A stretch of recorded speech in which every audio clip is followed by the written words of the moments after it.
One of the main tactics of an authoritarian is to make the people you rule over feel absolutely worthless, that they don't deserve anything. So when you hand them out breadcrumbs, they feel like that is some important gesture because you make them feel worthless.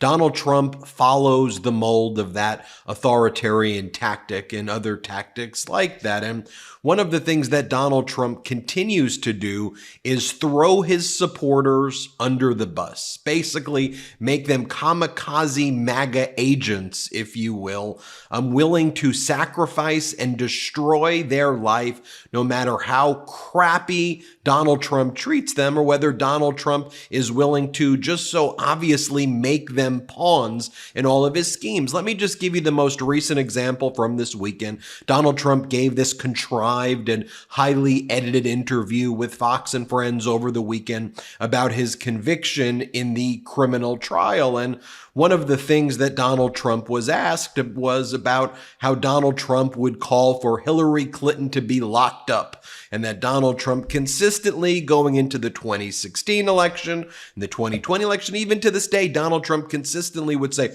lock her up, and lead the chants with the crowd saying, lock her up. But now that Donald Trump faces his own sentencing on July 11th, where it is probable, potential at least, that Donald Trump will be incarcerated, that Donald Trump will be sentenced, that Donald Trump will be in prison, he realizes that his words of calling for someone to be locked up could come back to hurt him. So what Donald Trump says in this interview with Fox, which is just such an obvious lie, because we all know the lock her up chant was like the biggest chant that Donald Trump led forever since he got into politics. Donald Trump said, I never did the lock her up. I never said that. It was actually just the supporters of mine. They were the ones who did that chant. So Trump throwing these supporters of his cult followers under the bus to distance himself from him calling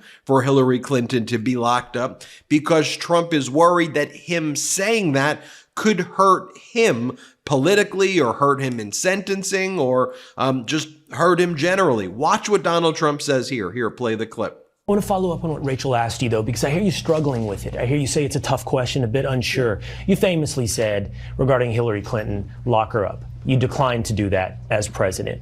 I beat her. It's easier when you win.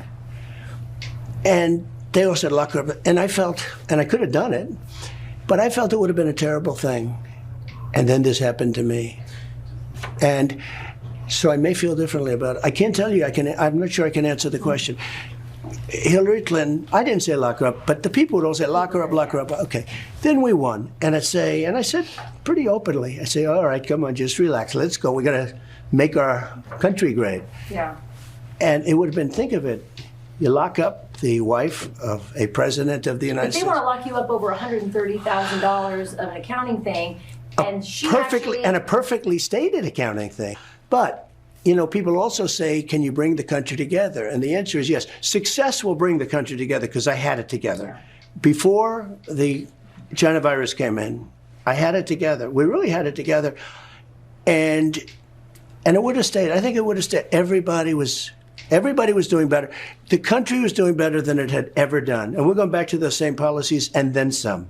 So that's so obviously false, and let me just show you some examples to prove that's false. But in this video, I want to share with you other examples where Donald Trump has so easily just thrown his supporters under the bus. When it comes to border security, when it comes to the J6 insurrectionists who Donald Trump now sings songs with and calls hostages, Donald Trump continues to use his MAGA cult followers as these kind of kamikaze MAGA agents for his attempt to seize authoritarian power over our great nation. Let me just show you the examples, though, to show that Donald Trump consistently said to lock Hillary Clinton up. Let me give you a recent example, even after the 2016 election. This is Donald Trump saying it October 16th, 2020, saying to lock Hillary Clinton up and to lock Joe Biden, now President Biden, up. Play the clip. I'll tell you something, though, and it's fair to lock them up. You shouldn't lock them up.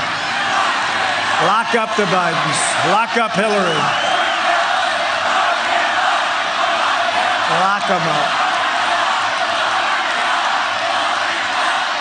Can you imagine? Here's a supercut of Donald Trump saying that he wants to lock Hillary Clinton up, courtesy of Mediaite. Play the clip. Tell you what, for what she's done, they should lock her up. She's disgraceful.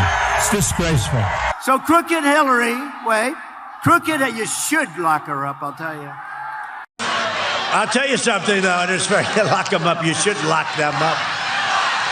Lock up the Bidens. Lock up Hillary. Okay, here's one. Just came out. Lock her up is right. You know what? I've been saying, let's just beat her on November 8th. But you know what? No. You know what? I'm starting to agree with you, I'll tell you. Right. So, I mean, clearly he's lying. I just wanted to show you the data to show you that Donald Trump clearly said that, but he blames his supporters. Oh, it was my supporters who said that. I didn't say that. Now, Donald Trump also told his supporters on January 6th that he would be walking with them to the Capitol, that they would be going there together. Donald Trump never did that. And then when Donald Trump's supporters, who were riled up by Donald Trump's calls for violence and Donald Trump's calls to take action and Donald Trump's calls to attack then Vice President Pence, now former Vice President Pence, and actually kill him, Donald Trump had an opportunity to actually pardon those supporters if he wanted to before he left office.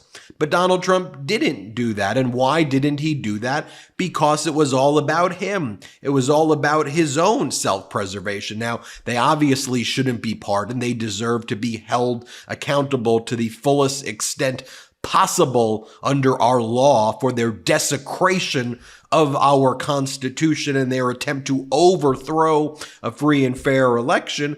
But Donald Trump used them as a pawn. Let me show you this example. Then I want to go on to another example where Donald Trump throws his supporters under the bus when it comes to the border. Just to remind you, here is Donald Trump at the Ellipse before the insurrection begins. And Donald Trump says, I'm going to be walking with you. Here, play this clip.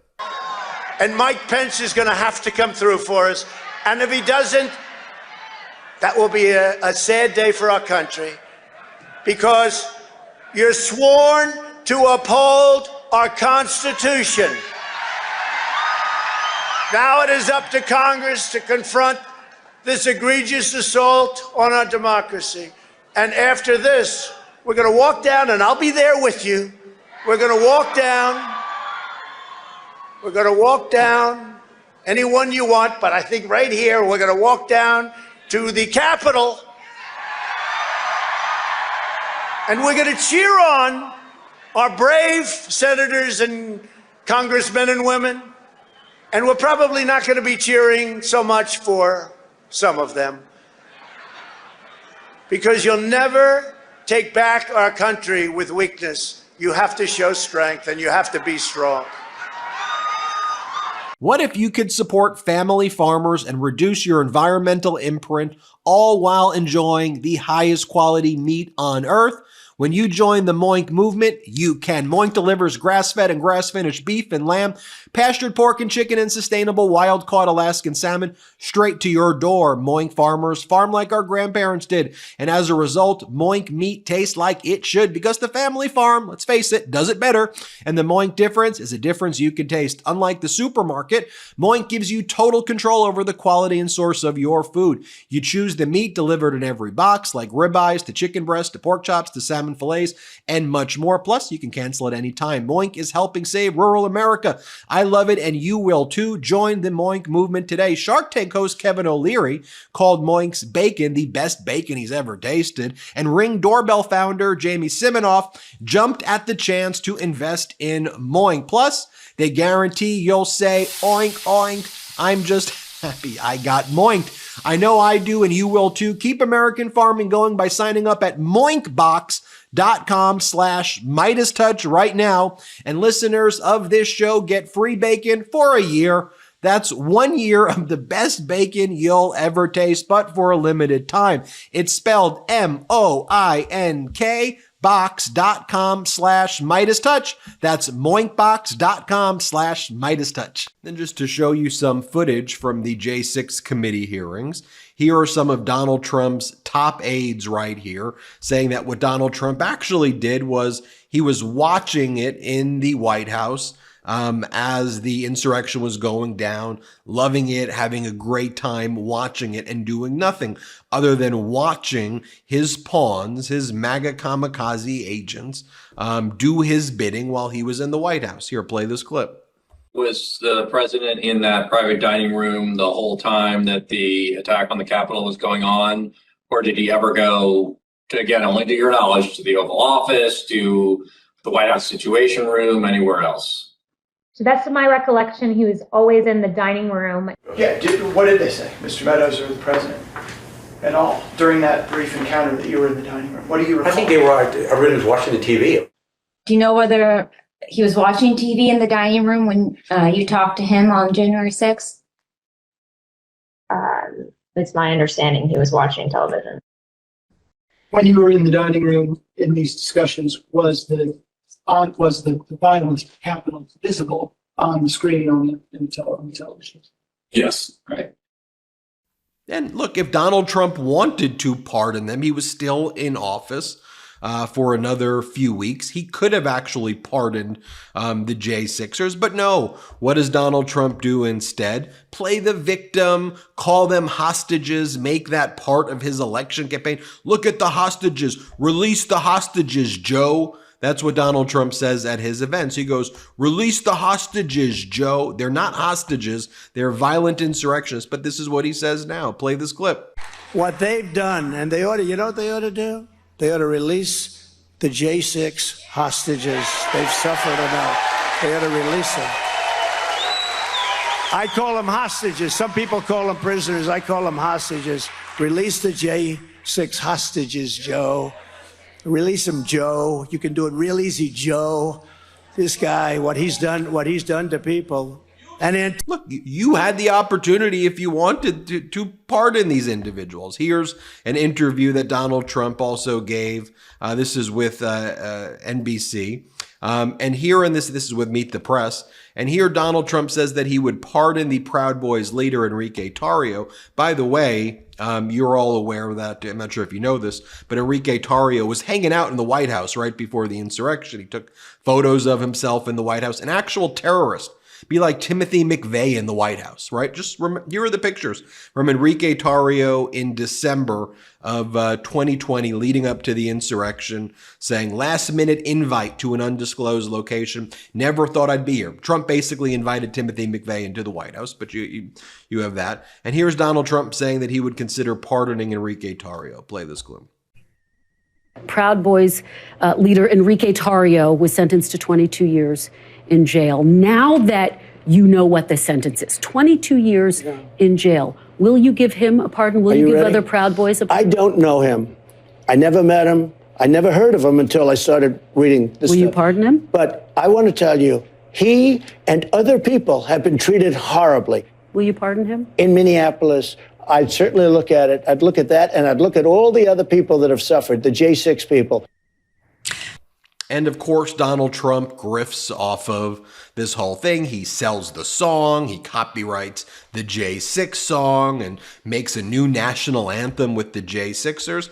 And again, these were people who you told to do it, who you could have pardoned then, who you didn't pardon then, but you use them as pawns right now. Let's talk about border security, right? One of the big issues that the right wing always talks about is border. Not just the right wing. I think it's important that there is border security. We're a nation of laws, and I think we need to have a compassionate policy, but I think that there needs to be obviously respect for the existence of borders and a lawful process. I despise the xenophobic rhetoric rhetoric about immigration. But I think there should be, laws that control the flow. I think we can all come to some agreement on that. Well, the most powerful bipartisan immigration bill in the history of the United States of America was drafted in the Senate, led by the most conservative right-wing immigration hawk, or however he bills himself, a Republican Senator James Lankford